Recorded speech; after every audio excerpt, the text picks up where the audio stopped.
Welcome to another episode of Health Department Roundtable. I'm Chris Schultz, Chair of the Board of Health, and with me tonight is our Health Director, Marty Golightly, and our Public Nurse, Lindsay, Wright. How's everyone doing? Hi, what's happening? Happy Friday, right? Happy it's Friday. We just did this earlier this week almost, right? Yes, we did. So the first thing we'll touch on is our numbers update. So how are we doing for active cases today, which is Friday, January 22nd? So the website was updated before we left, and then I just looked to pull anything additional off to updates in real time. And so we are at 118 active cases, and total in town is 1,401. So let me do a little bit of math. So 1,283 were removed from tracking. And we have 171 active close contacts quarantined. So still up there, but I will say one positive thing that our test positivity rate is below 10% for the first time in, my gosh, Weeks. It's been, yeah. So I mean that's a great trend. If that number can continue to decline, I know the states is about 5.5. If we can get that number down, then you know, it'll certainly help. You want to get that? I thought it was done. So one thing we wanted to touch on while we were talking about our numbers, Lindsay, you had some information to clarify our positive cases. We have somebody in town making a chart, basically. yeah, so someone, a resident had posted, and I just happened to see on social media that there was a question about how did our case growth grow 245 if there was only 116 active cases? Well, not only, please. With 166 active cases the day the question was asked, how did we go up 245, and isn't there a 14-day quarantine? So I wanted to just make sure that everyone understood how we figure out cases and report our numbers out and make sure that everyone knows all of the same information. And so a positive case identified by a positive antigen or positive molecular or PCR test is asked to isolate for 10 days. The quarantine had been 14 full days if you were a close contact. The state has updated their guidelines, and there now are 3 options: a full 7 days with a test, 10 days without a test and active monitoring, or 14 days, whatever works for the individual who is being quarantined. We talk them through all of those options. If at any point during the quarantine someone becomes symptomatic, and even if they test negative, they do have to quarantine for the 14 full days. But the case count, which is the number that everyone focuses on, is the active cases are in town are reflective of the individuals who are within that 10-day isolation period. And so that's a rolling number. People will come onto it and come off of it all day long. So I spend my days putting cases on that I pull from the state's database, and I put them, and as they're clearing their isolation period, when there's criteria for that, I'm pulling them off that active list. And so the active number is rolling. You know, over Christmas, we were 20 to 30 new cases a day. Right now, you know, so far today, I think we've jumped up 12, 13. And so it's, you know, looking back 11 days ago, if we had 22 cases come on, and so today we would have put on 12, but taken off 22. So that number is rolling. So where we're getting that big jump, and, you know, how are we increasing 275? We look at the total cases over, that's the total in town. And a lot of times we're actually ahead of the state because we get some people that self-report to us, and we get parents in the school system. Please keep doing that. I can't tell you how valuable that is to us, because sometimes we'll have somebody self-report days before we get the official notification in the system. And invaluable. Please, I'm begging you, keep doing that, because that is so important and it helps us out a lot. But I'm just only saying that because sometimes our numbers can be ahead of the state for a lot of those reasons, in that we're giving it real time, and sometimes we're seeing things before the state has an official report because people are self-reporting to us. So we do our best to keep that as accurate and up to date as physically possible, while we're also doing a lot of the other things for, monitoring, contact tracing, and vaccine rollout. And I'll remind people, if you have questions about our numbers or our reporting, please don't be afraid to reach out and ask. Marty and Lindsay are always more than willing to offer an explanation, or hit us up on Facebook and we'll address it on our weekly meeting.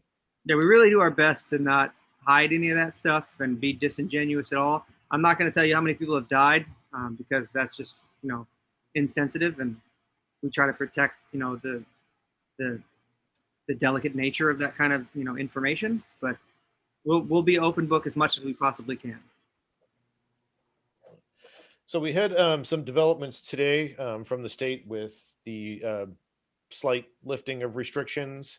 So basically, if I'm reading it right, what that means for Abington is that places can be open after 9:30. Yeah, the lifting of the curfew, there wasn't a real capacity limit change, but if they can keep trending, I imagine that will change quickly. So, I mean, clearly what we're doing right now and have been doing is having some effect. Admittedly, I am very worried about our businesses in town and the people that own and work there. So please continue to shop local, buy local, go to our awesome little shops, and please support as best you can, because they need it now more than ever. And that's what we want. We want to get through this as a whole and make sure that, we're doing the best we can for those people that are in town. And that was a rambling way of me saying, please support local businesses in their time of need. Sorry. And please remember, as our outlook is looking better and our numbers are getting better, it's more important to remain vigilant and keep your mask on, maintain your social distance, and help drive those numbers down, not back up. Vaccinated as soon as you can. So speaking of numbers, that brings us to the big question on everybody's mind right now is where is Abington at with COVID-19 vaccinations?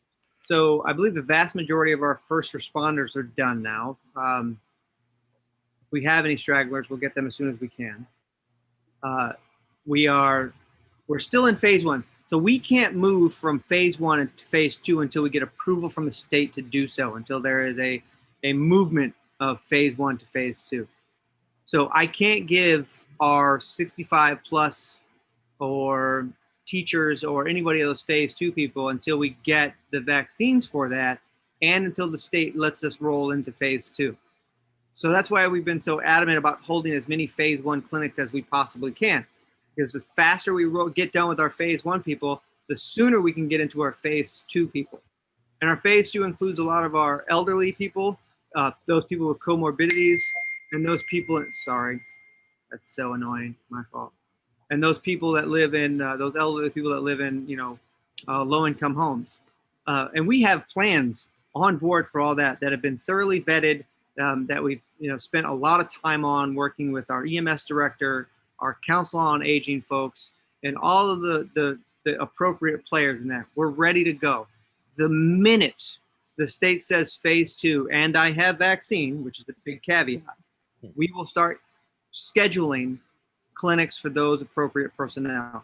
And it's going to be pre-registration, but we've already taken a lot of steps to make that easy on as many people as possible. So we want to make sure that those people who may have technological challenges have access.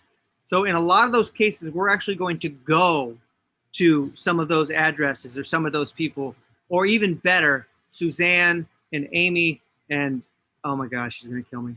The rest of the Council on Aging staff have volunteered to go and help register a lot of the people who may have difficulties doing that.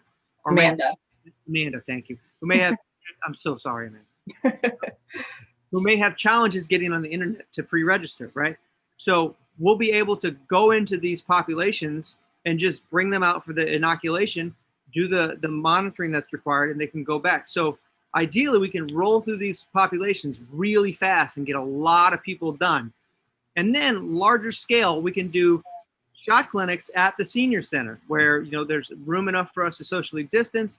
It's a place that people are familiar and comfortable with, and those plans are ongoing, and we're ready. I can't move until phase 2. And believe me, it is killing me inside that we're not in phase 2 already.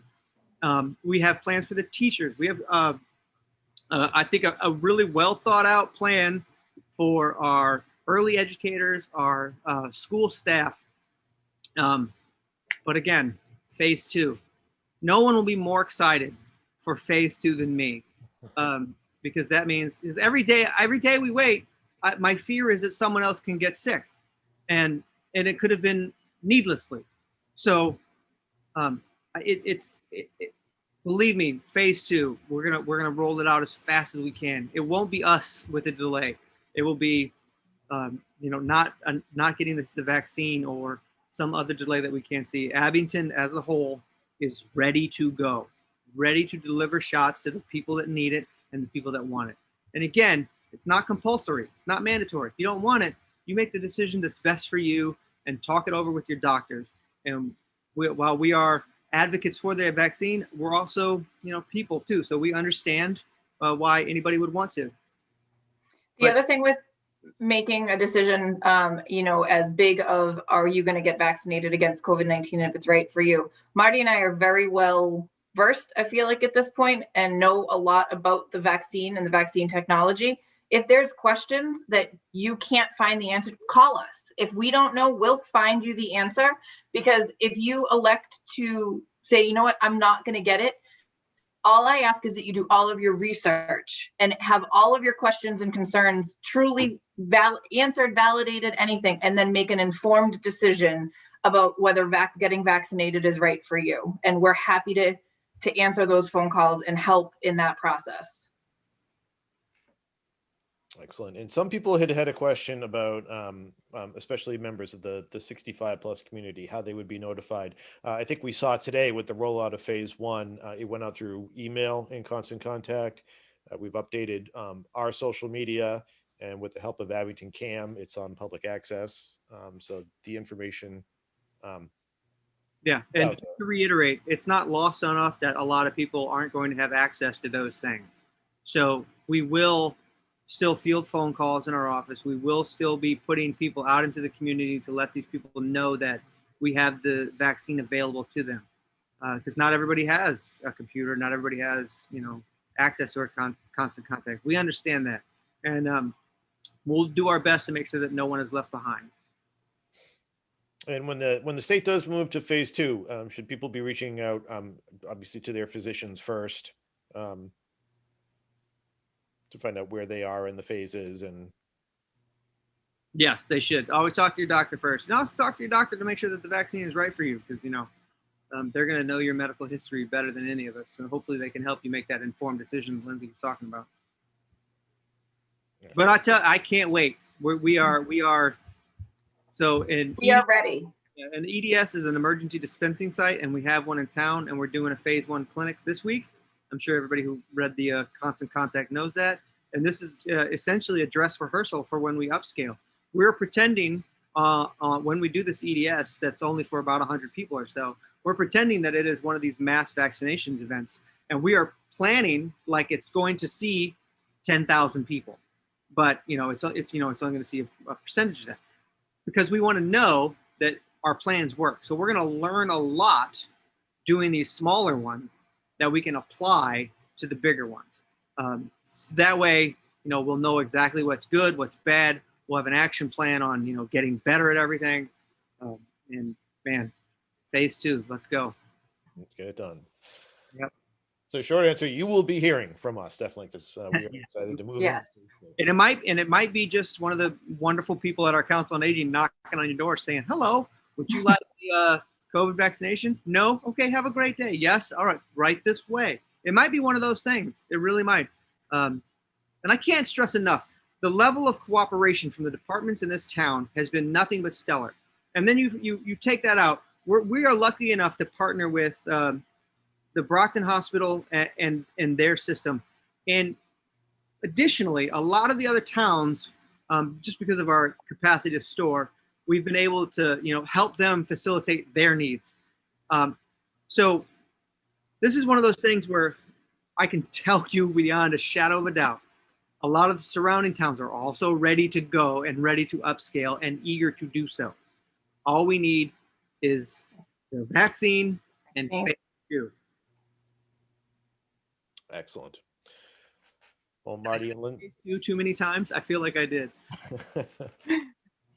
Hopefully everybody hears the message loud and clear. So Marty and Lindsay, I want to thank you again for coming on tonight. And folks, remember, if you have questions, please feel free to reach out to the health department at any time. If you want questions answered on our weekly update, just either email me through the town's website, the Board of Health, or you can comment on our Abington, Mass. Board of Health Facebook page, and we'll make sure to address your questions. They wanted to say thank you to Kevin Tashi, to Abington Camp, for putting this together every week. Appreciate you, Kevin. Yeah, thank you. He's hiding in the background. Thank you. Thank you guys again. And thank you everybody for watching and asking questions. Stay healthy, wear your mask, stay away from people, wash your hands, and we'll see you next week.